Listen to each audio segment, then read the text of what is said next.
तो हमारी आज की कहानी की शुरुआत एक ऐसे शरीफ लड़के को दिखाते हुए होती है जो 10वीं क्लास में पढ़ते हुए भी एक भाभी को दिल दे बैठा है और अब भाभी को बजा देने का कोई भी मौका नहीं छोड़ने वाला था।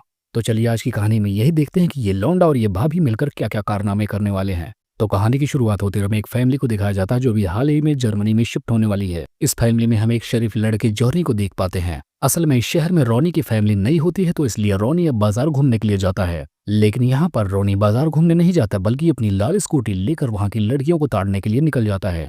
अब वो इसी काम को अंजाम देते हुए अचानक से एक बीच तक पहुंच जाता है और वहां पर वो देखता है कि एक औरत अपने गीले कपड़ों को चेंज कर रही होती है और यहाँ रोनी भाभी को फुल टशन में ताड़ने लग जाता है। और उस भाभी को देखकर वो लौंडा सोचने लगता है कि आखिर इस भाभी के कुएं का पानी कैसे पिया जाए। और यहाँ पर हमें पता चलता है कि उस भाभी का नाम रीटा होता है और वो रोनी को खुद को ताड़ता हुआ देख लेती है, जिसे देखकर वो समझ जाती है कि रोनी उसके पपीतों को ताड़ रहा है। अब वो कुछ कर पाता है इससे पहले वो अपने टॉवल हटाकर अपने पपीतों को रोनी को दिखाने लगती है। यहाँ पर रोनी को भी कुछ समझ में नहीं आता कि आखिर भाभी उसे पपीते क्यों दिखा रही हैं और यह नजारा देखकर अब उसकी फट के हाथ में आ जाती है और वो वहां से फौरन भाग निकलता है। जिसके बाद हम देखते हैं कि वो अपने घर आकर अपनी मॉम डैड के साथ घूमने लगता है। तभी अचानक से एक दिन रीटा फिर से उसे मार्केट में दिख जाती है। तब वो उसका पीछा करते हुए एक होटल तक पहुंच जाता है और बहुत सारी हिम्मत इकट्ठा करने के बाद वो रीटा के गेट को बजा देता है और रीटा जब दरवाजा खोलती तो उसे देखकर वो वहां से फौरन निकल जाता है। लेकिन वो जा ही रहा था तब तक रीटा उसे रोक लेती है और उसे अपने रूम के अंदर आने को बोलती है। यहाँ पर रोनी का काम बनने लगा था, जिसके बाद भाभी उसे अपना नाम रीटा बता देती है। तब यहाँ पर रोनी भी उसे अपना नाम बताता है, लेकिन यहाँ पर रीटा को समझ में आ जाता है कि ये एक स्कूल बॉय है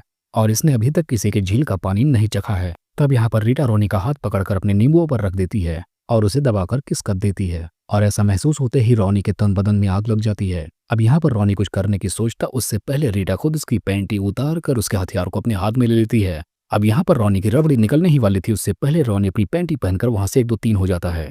अब अगली सुबह हम देखते हैं रोनी उठने के बाद रीटा के बारे में सोचता है कि आज तो वो उसकी खुदाई कर ही रहेगा। अब दोपहर होते ही रोनी फौरन उस होटल में पहुंच जाता है, लेकिन उसे वहां पर रीटा की सिर्फ टी-शर्ट ही मिलती है। तब वो होटल के मैनेजर के पास फोन करके उसका फोन नंबर ले लेता है और फिर तुरंत वो रीटा को फोन लगा देता है।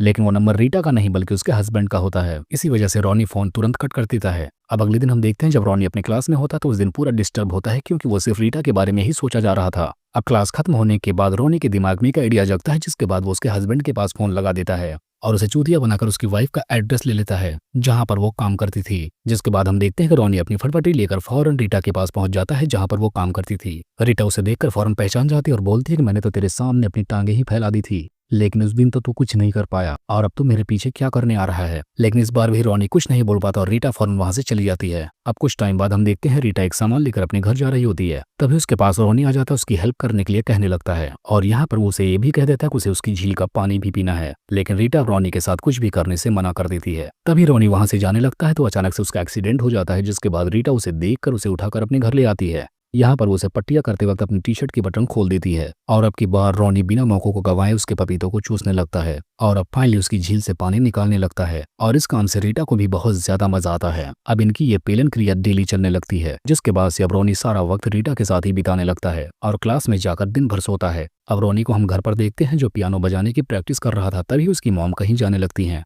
और उसकी मॉम जाते हुए रोनी को उसकी छोटी बहन का ख्याल रखने को भी बोलती हैं। लेकिन अब रोनी को तो रीटा से मिलने जाना था, इसलिए वो अपनी बहन को जल्दी से खाना खिलाकर वहां से निकल जाता है। अब रोनी रीटा के पास पहुंचते उसके साथ जबरदस्त रोमांस करने लगता है, लेकिन तभी अचानक से रीटा का हस्बैंड भी घर पर आ जाता है। तभी रीटा रोनी के कपड़े देकर उसे कहीं छुप जाने को बोलती है और इधर रीटा का हस्बैंड रूम के अंदर आता है, उसे इस बात की भनक भी नहीं लग पाती। जिसके बाद वो फौरन अपने पति को भी झील का पानी पिलाकर सुला देती है और फिर चुपके से रोनी को वहां से निकाल देती है। इतना सब कुछ होने के बाद अब की बार रोनी बहुत ज्यादा दुखी हो जाता है क्योंकि रीटा ने उसे तेज बारिश में छत पर ही छोड़ दिया था और आज रात वो घर आकर गुस्से में ही सो जाता है। लेकिन अगली सुबह होने के बाद रोनी की छोटी बहन अपनी मॉम को बता देती है कि उसके भैया का चक्कर एक भाभी से चल रहा है। अब इतना सब कुछ सुनते ही उसकी मॉम फौरन रोनी का रूम चेक करने लगती हैं और उसे वहां पर रीटा की बहुत सारी अश्लील फोटोज मिलती हैं। अब उसकी मॉम को नहीं समझ में आ रहा था कि वो अपने बेटे रोनी को किस तरह से हैंडल करे। अब फिर से सुबह होते ही हम देखते हैं रोनी की मॉम जाकर फौरन रीटा से मिलती है और उसे थोड़े बहुत पैसे देकर बोलती है कि वो उसके बेटे को भूल जाए। लेकिन यहाँ पर रीटा पैसे लेने से मना कर देती है और सुबह होते ही हम देखते हैं वो रोनी के स्कूल पर पहुंच जाती है, लेकिन रोनी उससे गुस्सा होता है और आज रीटा आकर रोनी से सब कुछ खत्म कर देती है। वो उसे बताती है कि वो अपने हस्बैंड को अब और धोखा नहीं दे सकती और वो अपने हस्बैंड से दोबारा शादी करने वाली थी, जिसका इन्विटेशन कार्ड वो रोनी को देती है। ये देखकर रोनी और भी ज्यादा सैड हो जाता है और सुबह ही उसका एग्जाम भी था। लेकिन जब वो अपने घर पर नहीं होता तो उसके डैड उसे ढूंढते हुए रीटा के घर तक जाते हैं और इस वक्त रीटा अपनी शादी के लिए तैयार हो रही थी। लेकिन रोनी के डैड की बात सुनते ही रीटा रोनी के डैड के साथ रोनी को ढूंढने के लिए निकल जाती है। जिसके बाद रीटा अपने गेस्ट हाउस में पहुंचती है जहां पर रोनी लथपथ हालात में लोटा हुआ था। जिसके बाद वो उसे पर पानी डालकर उसे उठाती है और रोनी होश में आता है। जिसके बाद रीटा उसे ले जाकर स्कूल छोड़ती है और उसे वहां पर प्यार से समझाती है, हम दोनों साथ नहीं रह सकते, तुम्हें मुझे भूलकर मूव ऑन करना होगा। और अब की बार रोनी को रीटा की बात समझ में आ जाती है। जिसके बाद वो सब कुछ छोड़कर एग्जाम देने चला जाता है। और इसके बाद हम देखते हैं कि रीटा अपने हस्बैंड से दोबारा शादी कर लेती है। इधर हम रोनी को भी देखते हैं जो अपनी लाइफ में काफी आगे बढ़ चुका था और वो अब खुश भी रहने लगा था, क्योंकि उसकी जिंदगी में भी बहुत सारी लड़कियों का आना बाकी था। और बस इसी को दिखाते हुए इस कहानी का यहीं पर एंड हो जाता है।